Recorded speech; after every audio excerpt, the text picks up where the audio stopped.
Hey everybody, Chris Scott here. Beautiful day today. I'm like a bear coming out of hibernation here. And I think that the buyers are hopefully going to do the same because they've really been on the sidelines so far this year as we were seeing inventory in Ottawa rising to levels we haven't seen in 6 or 7 years. A main reason for that is, of course, consumer confidence.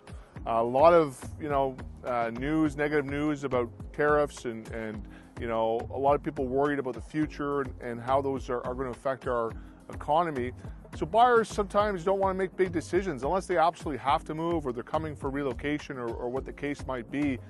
Some people are staying on the sidelines. But what I'm noticing is, things are still selling 100%. Sales are down, over 10%. Nationally, they're down 18%. So it's certainly a trend nationwide. But the really good homes, the ones that are well presented, and I've talked about this before, but also very well priced, sellers need to adjust to what's happening in the market. And the adjustment might not be, going and pricing below market, but it might be adjusting and pricing where the market is and not necessarily well above and maybe negotiating down. Because it's the well-priced properties, the ones that are presented well and marketed well, are the ones that I'm seeing find buyers. And right now, I feel like it's about 25% of the market is coming to market and selling within a very, very reasonable amount of time, whereas a lot of the other houses are waiting for those buyers, especially the ones in the luxury segment, the ones that maybe are over 1.5 million. I am finding some of those are sitting on the market. The spring market is going to be very, very active.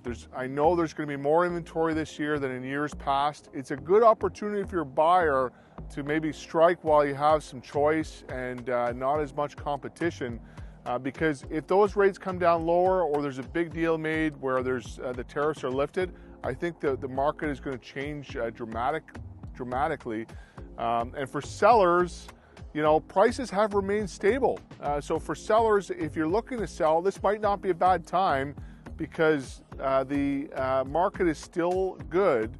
But if you wait, you could risk that maybe interest rates go back up because inflation last month has gone up again. So when that goes up, interest rates might follow suit. So many, I'm not an economist, but there's so many economic factors at play here, but good that the market remains stable and it's a balanced market. So it's not favoring buyers or sellers.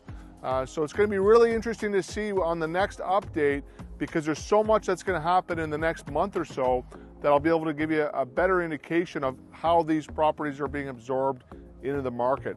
Sorry, I know this is a little bit long, but if you're curious to know what's happening in your neighborhood, reach out to us. We're always happy to help. Thanks, everybody.